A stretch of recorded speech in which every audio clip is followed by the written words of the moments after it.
Hello everyone, I am Vivek and welcome to movie freak. इस चैनल पे मिलेगी आपको बेस्ट मूवी एक्सप्लेनेशन और आज हम जिस मूवी का एक्सप्लेन करने जा रहे हैं उसका नाम है जेमिनी मैन। ये मूवी विल स्मिथ की one of the best movies में से एक है। ये कहानी है हेनरी ब्रोगन की, जिसकी उम्र है 51 साल। हेनरी ब्रोगन नेवी में मरीन स्कॉट स्नाइपर हुआ करता था, लेकिन अब वो एक किलर के रूप में काम कर रहा है, वो भी डिफेंस इंटेलिजेंस एजेंसी के लिए। लेकिन जब हेनरी को पता चलता है कि कुछ लोगों ने उसका फायदा उठाया है, तो वो बदला लेने के लिए निकलता है। तो अब कहानी स्टार्ट होती है और हम बेल्जियम के एक रेलवे स्टेशन का दृश्य देख पाते हैं और उसी के बाद हम हेनरी को अपनी गन को लेके आते हुए देखते हैं। हेनरी यहाँ एक आदमी का खात्मा करने के लिए आया है जिसका नाम है वेलवेरी, और वेलवेरी अभी ट्रेन में बैठा हुआ है और हेनरी उस पर निशाना लगाने को तैयार बैठा हुआ है। उसके बाद हम एक और एजेंट को देखते हैं जो ट्रेन में बैठा है, उसका नाम है मरीनो, और वो हेनरी को पल पल की जानकारी दे रहा होता है वेलवेरी की, ताकि हेनरी एक सटीक निशाना लगा पाए। और उसी के बाद हेनरी एकदम तैयार हो जाता है निशाना लगाने के लिए और हेनरी गोली चलाने वाला होता है कि तभी एक छोटी सी बच्ची वेलवेरी के सामने आके खड़ी हो जाती है, जिसकी वजह से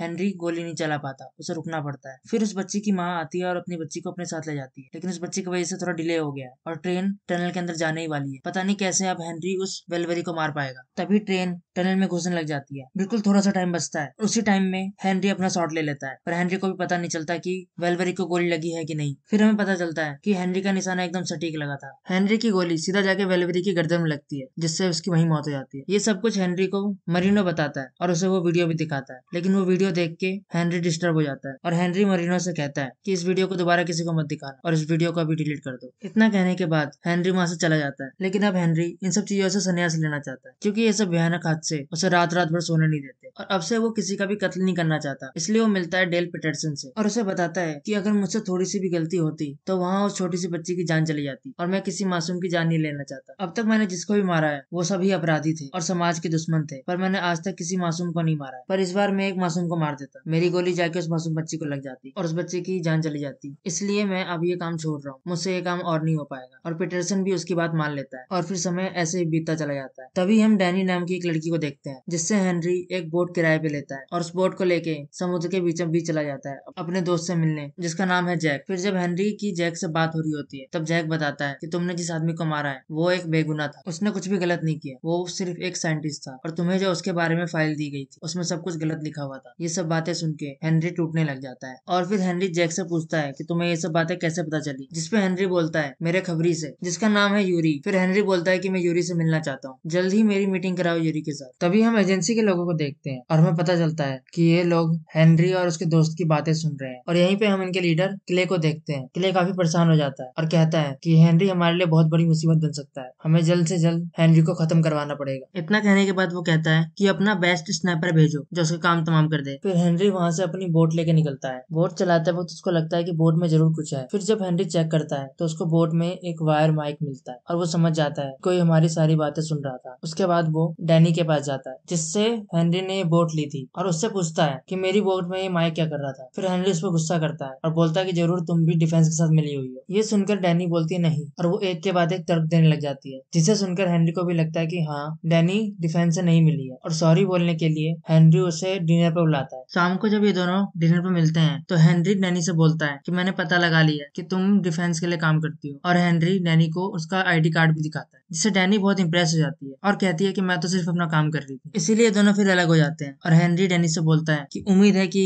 ये हमारी आखिरी मुलाकात हो। उसके बाद हम क्ले के लोगों को देखते हैं जो जैक के बोट पे आए होते हैं। वो पहले जैक को मार देते हैं और साथ में उसकी गर्लफ्रेंड को भी मार देते हैं। फिर बीच रात में हेनरी की नींद खुलती है, उसे लगता है कि उसके घर में जरूर कोई था। उसके बाद वो सीधा कॉल करता है मरीनो को और उसको बोलता है कि तुम जहाँ भी हो वहां से जल्द निकल जाओ। इन दोनों की बात चली रही होती है कि क्ले के लोग मरीनो को भी मार देते हैं और हेनरी उस तरफ से सब कुछ सुन लेता है। उसके बाद हेनरी अपने आप को तैयार करने लगता है और सीधा जाता है डैनी के घर पे उसको आगाह करने के लिए। वहां जाके हेनरी को पता चलता है कि डैनी निर्दोष है। हेनरी डैनी से कहता है कि वो लोग जरूर तुम्हें भी मारने की कोशिश करेंगे, क्योंकि तुमने भी हमारी बातें सुनी हुई हैं। ये सब सुनने के बाद डैनी नीचे जाती है ताकि वो बोट को बाहर निकाले। तभी उस पर कोई आदमी हमला कर देता है, लेकिन डैनी उसका डट के मुकाबला करती है, उसको हराती है और उससे पूछती है कि तुम्हें किसने भेजा है। फिर वो आदमी लेसिटर का नाम लेता है और फिर डैनी वहां से निकलने लगती है और साथ में हेनरी भी होता है। फिर ये दोनों एक बोट लेते हैं और चले जाते हैं एक आइलैंड पे। हेनरी को अभी भी समझ नहीं आ रहा है कि उसके साथ क्या हो रहा है। तभी वहां पे पे हेनरी अपने एक दोस्त को बुलाता है जिसका नाम होता है बैरोन। उसके बाद हम क्ले को देखते हैं जो लेसिटर पे गुस्सा कर रहा होता है और क्ले लेसिटर से कहता है कि तुम्हारे लोगों ने बहुत बेकार काम किया है, ना तो वो हेनरी को मार पाए ना ही डैनी को, और हो सकता है कि अब ये दोनों ही हमारे पीछे आए। अब ये काम मुझे जेमिनी को देना पड़ेगा। अगले सीन में हम जेमिनी के एक अधिकारी को देखते हैं जिसको हेनरी कॉल कर रहा था। हेनरी उससे सारे सवालों के जवाब लेने की कोशिश करता है और वो अधिकारी बोलता है कि तुमने जिसे मारा था वो निर्दोष था, वो जेमिनी के लिए ही काम करता था। हेनरी को अभी भी कुछ समझ नहीं आ रहा था। फिर डैनी हेनरी से पूछती है कि ये जेमिनी क्या है। तब हेनरी बोलता है कि जेमिनी के बारे में सरकार को भी नहीं मालूम और ना ही बहुत से लोगों को। वो लोगों को वहाँ पर किडनैप करते हैं और उन्हें बहुत टॉर्चर करते हैं इन्फॉर्मेशन निकालने के लिए। इसके अलावा जेमिनी में बहुत कुछ होता है जिसके बारे में किसी को कुछ नहीं पता। जेमिनी को संभालने की पूरी जिम्मेदारी क्ले की है और लेसिटर की भी। और थोड़े टाइम पहले उन्होंने मुझे भी ऑफर किया था कि मैं जेमिनी को ज्वाइन कर लूं, लेकिन मैंने ऐसा नहीं किया। फिर ये तीनों चले आते हैं कोलंबिया और हेनरी इन्हें बताता है कि क्ले उसे पहले से पसंद नहीं करता और क्ले उसे मरवाने के लिए कुछ भी कर सकता है। फिर ये सारे लोग जाके सो जाते हैं। फिर जैसे सुबह सुबह हेनरी की नींद खुलती है उससे पता चलता है कि कोई स्नाइपर उस पर नजर रख रहा है। इसलिए हेनरी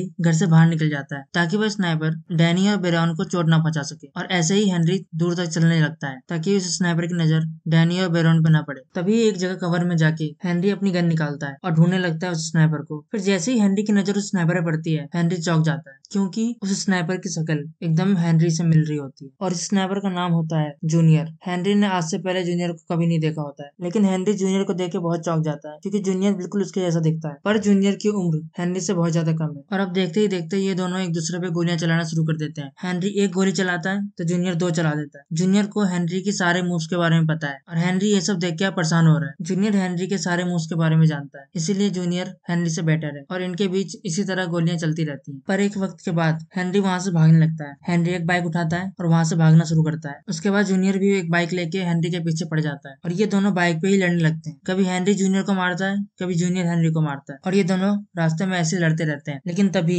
जूनियर हेनरी की बाइक पे लात मार देता है जिससे हेनरी रोड पे गिर जाता है। फिर जूनियर अपनी बाइक रोकता है और चाकू लेके हेनरी की तरफ बढ़ने लगता है हेनरी को मारने के लिए। लेकिन तभी वहाँ की लोकल पुलिस वहाँ पहुंच जाती है और हेनरी को गिरफ्तार कर लेती है और जूनियर वहाँ बहुत चालाकी से निकल जाता है। और जब डैनी को ये बात पता चलती है तो वो छुड़वा लेती है हेनरी को और फिर ये तीनों जाते हैं बुदापेस्ट की तरफ ताकि ये लोग यूरी से मिल सकें और यूरी से जान सकें कि आखिर ये सब हो क्या रहा है, सभी के सभी इनके जान के दुश्मन क्यों बने हुए हैं। लेकिन इधर हेनरी बहुत परेशान है, वो जूनियर के बारे में ही सोचा जा रहा है और ये सब बातें वो डैनी को बताता है। फिर डैनी उससे बातों बातों में पूछती है कि कहीं जूनियर उसका बेटा तो नहीं, जिस पर हेनरी साफ इंकार कर देता है और कहता है कि उसका कोई बेटा नहीं है। फिर अगले सीन में हम जूनियर को देखते हैं। इधर जूनियर भी बहुत ज्यादा इम्प्रेस था हेनरी से और जूनियर भी समझ नहीं पा रहा था कि क्यों हेनरी से उसकी शक्ल मिलती है। इधर जूनियर हेनरी की तारीफ भी कर रहा होता है। जूनियर के घाव पे क्ले मरहम लगा रहा होता है। जूनियर उसी से सारे सवाल करने लगता है जिन सवालों को क्ले खारिज कर देता है और कोई जवाब नहीं देता और जूनियर को विश्वास दिलाता है कि जूनियर उसी का बेटा है। फिर अगले सीन में हम जेमिनी के सोल्जर्स को प्रैक्टिस करता हुआ देखते हैं और यहीं पे क्ले जूनियर को लेकर बाहर आता है। फिर क्ले जूनियर से कहता है कि हेनरी बुदापेस्ट चला गया है और तुम्हें भी वहां जाना पड़ेगा और तुम वहां जाके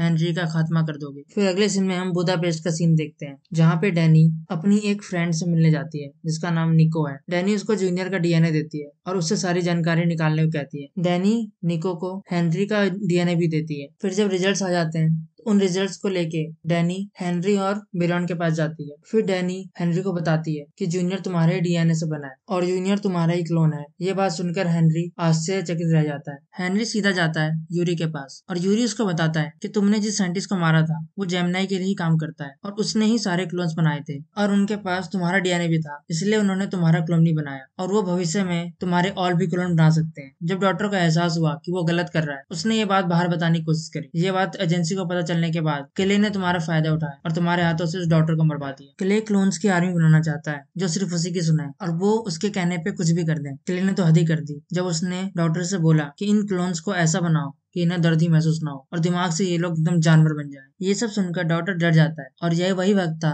जब डॉक्टर वहां से निकलकर बाहर लोगों से बात करने लगा था। वो किसी को कुछ बता पाता इससे पहले ही तुमने उसको मार दिया। ये सब सुनकर हेनरी और ज्यादा डिस्टर्ब हो जाता है। उसके बाद हेनरी एक मैसेंजर को भेजता है लेसेटर के पास और लेसेटर को उसको दिन भर का रूटीन बताता है और कहता है कि मैं जब चाहूँ तुम्हें मार सकता हूँ। ये सब सुनकर लेसेटर डर जाती है और हेनरी से फोन पे बात करती है। लेसेटर हेनरी से पूछती है कि तुम क्या चाहते हो, तो हेनरी लेसेटर से बोलता है मुझे मुझे जूनियर चाहिए पर मैं उससे नहीं मिलूंगा, मैं तुम्हें जो लोकेशन दूंगा तुम्हें जूनियर को वहां भेजना पड़ेगा। और डैनी उससे बात करेगी। लेसेटर भी इस चीज के लिए राजी हो जाती है। उसके बाद हेनरी डैनी और बेरोन के पास जाता है और वो तीनों मिलके फिर इसकी प्लानिंग करते हैं और डैनी भी वहां जाने के लिए रेडी हो जाती है। फिर रात में जूनियर डैनी से मिलता है। पहले जूनियर डैनी की तलाशी करता है कि कहीं उसने कोई वायर तो नहीं पहन रखा, जिसके बाद जूनियर नियमों का उल्लंघन करता है और डैनी को हॉस्टेज बना लेता है और हेनरी से बात करता है। जूनियर हेनरी से बोलता है कि अगर तुम नहीं आए तो मैं डैनी को मार दूंगा, इसलिए हेनरी आने के लिए मान जाता है और जूनियर उसके आने के रास्ते पे जाल बिछा देता है। वो एक ग्रेनेड लगाता है और उससे एक वायर जोड़ देता है ताकि जब हेनरी आए तो उसकी मौत हो जाए। लेकिन हेनरी जानता है कि जूनियर क्या कर सकता है, इसलिए हेनरी बच जाता है। फिर हेनरी और जूनियर के बीच हाथापाई होती है और जूनियर हेनरी के निशाने पे आ जाता है, पर हेनरी उसको नहीं मारता।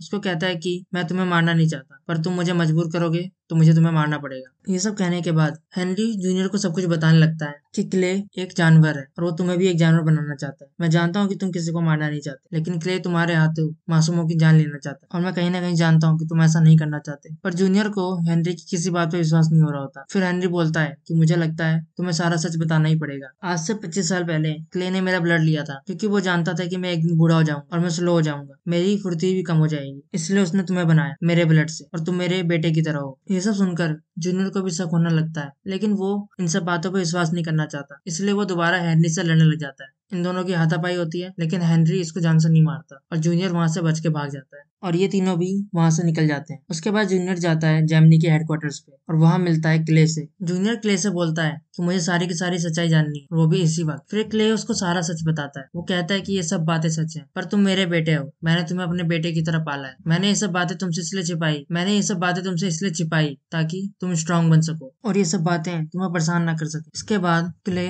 जूनियर के सामने पिता बनने का पूरा ड्रामा करने लगता है, लेकिन जूनियर अंदर ही अंदर सब कुछ समझ रहा होता है। फिर अगले सीन में हम देखते हैं हेनरी को। हेनरी और उसके दोस्त आ चुके हैं अब जॉर्जिया और वहां पे जूनियर भी पहुंचा हुआ होता है क्योंकि जूनियर को पहले से पता होता है कि ये लोग यहाँ आ रहे हैं, इसलिए जूनियर एक जगह पे छिपके इनका इंतजार कर रहा होता है। उसने अपने गन पे जहर भी लगाया होता है। फिर जब ये तीनों आते हैं तब जूनियर जहर लगी गोली हेनरी पे चला देता है और हेनरी उसी के सामने मरने लगता है। लेकिन एक वक्त के बाद जूनियर का दिल भी पिघल जाता है और वो हेनरी को एंटीडोट दे देता है और हेनरी को लेकर वहां से जाने लगता है। और रास्ते में जूनियर हेनरी को क्ले के बारे में बहुत कुछ बताने लगता है और कहता है कि मुझे कैसे भी करके क्ले का खात्मा करना है, जिसपे हेनरी बोलता है कि इतना गुस्सा भी ठीक नहीं है, तुम्हें ऐसे नहीं सोचना चाहिए, तुम्हारे अंदर मेरा खून है, इसलिए मैं जानता हूँ कि तुम किस तरह से सोचते हो। मेरी जिंदगी बहुत मुसीबतों से भरी रही है और मैंने बहुत से गलत काम किए और मैं इसलिए खुद को पसंद नहीं करता और मैं चाहता हूँ कि तुम्हारी जिंदगी मेरी जैसी बिल्कुल ना हो। तुम हर एक लम्हे को एंजॉय करो और कोई भी ऐसा काम ना करो जिसकी वजह से तुम्हें बाद में पछतावा हो और तुम एक अच्छे इंसान बनो। और ये लोग ऐसे ही आगे बढ़ते जाते हैं। तभी क्ले का कॉल आता है जूनियर को और क्ले को पता चल जाता है कि ये लोग कहाँ हैं और क्ले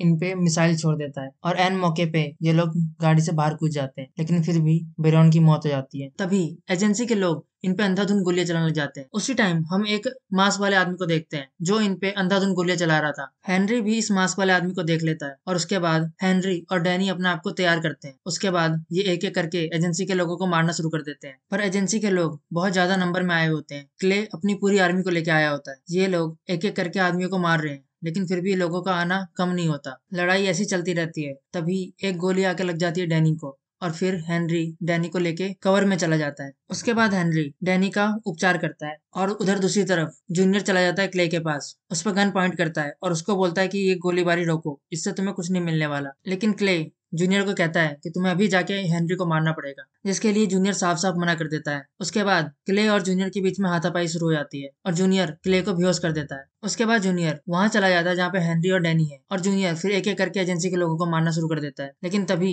वहां पे वो मास्क वाला आदमी आ जाता है और उसके पास बहुत खतरनाक गन होती है और वो अकेला इन तीनों पे भारी पड़ने लगता है। फिर ये तीनों मिलकर उसका मुकाबला करते हैं, पर ये लोग इसका कुछ भी नहीं उखाड़ पा रहे थे क्योंकि इस पे गोलियों का भी कोई असर नहीं हो रहा था। इनकी ये लड़ाई ऐसी चलती रहती है। तभी डैनी उस पे आग लगा देती है। तब हमें पता चलता है कि इस आदमी पे आग का भी कोई असर नहीं होता। वो आग से बाहर आ जाता है और फिर से लड़ाई होने लग जाती है। फिर जूनियर उसी की गन उठाता है और उसको तब तक मारता है जब तक ये गिर ना जाए। फिर जब वो गिर जाता है फिर ये लोग उस बंदे का मास्क उतारते हैं। तब पता चलता है हमें कि ये भी हेनरी का क्लोन है, लेकिन इसकी उम्र जूनियर से भी कम थी, जिसे देख के ये सब परेशान होने लग जाते हैं और इस सोच में पड़ जाते हैं कि पता नहीं हेनरी के कितने क्लोन बनाए हुए हैं। तभी वहां पे क्ले आ जाता है और कहता है कि तुम्हें तो खुश होना चाहिए कि तुम्हें हमने इतनी ज्यादा इंपॉर्टेंस दी है और सारे क्लोन्स हमने तुम्हारे डीएनए से बनाए हैं क्योंकि तुम बहुत ही बेहतरीन स्नाइपर थे और तुम्हारे इंस्टिंक्ट्स एकदम प्योर हैं और जेमिनाई ही हमारा भविष्य है। हम वहां पर ऐसे सिपाही बना रहे थे जिनके अंदर डर का नामो निशान ना हो, ना उन्हें प्यार करना आता हो, वो बस लोगों को मारना जानते हो। मैंने ऐसा इसलिए किया ताकि हमारे अपने सिपाही कभी न मारे जाएं, उन्हें कभी बॉर्डर पे ना जाना पड़े। बॉर्डर पे हमारे जेमिनी मैन जाएंगे। ये बातें सुनकर जूनियर बहुत गुस्सा हो जाता है और वो गन तान देता है क्ले पे। तभी हेनरी उसको रोकता है और कहता है कि तुम कोई कातिल नहीं हो, कभी भी कोई ऐसा काम मत करना जिसके लिए तुम्हें जिंदगी भर पछताना पड़े। अगर तुमने इसको मारा तो तुम्हें भी वैसे सपने आएंगे जैसे मुझे आते हैं। इतना कहने के बाद हेनरी जूनियर के हाथ से गन लेता है और किले का खात्मा अपने हाथों से करता है। उसके बाद समय ऐसे बीतने लग जाता है। फिर हेनरी जाके मिलता है पीटरसन से और वो लोग मिलके जेमिनी की लैब को बंद करवा देते हैं और सारे क्लोन्स को भी खत्म कर देते हैं। उसके बाद वो लोग जाते हैं कॉलेज में, जहाँ उन्हें पता चलता है कि हेनरी ने जूनियर को गोद ले लिया है। हेनरी ने उसे अपना सरनेम दिया है और जूनियर अब इस कॉलेज में पढ़ रहा है। जूनियर एक इंजीनियर बनना चाहता है और ये तीनों एक साथ बहुत खुश होते हैं और इसी के साथ ये मूवी खत्म हो जाती है। अगर आपको ये मूवी एक्सप्लेनेशन अच्छी लगे तो चैनल को सब्सक्राइब करें, वीडियो को लाइक करें और कमेंट में बताएं कि आपको नेक्स्ट कौन सी मूवी का एक्सप्लेनेशन सुनना है। सी यू नेक्स्ट टाइम।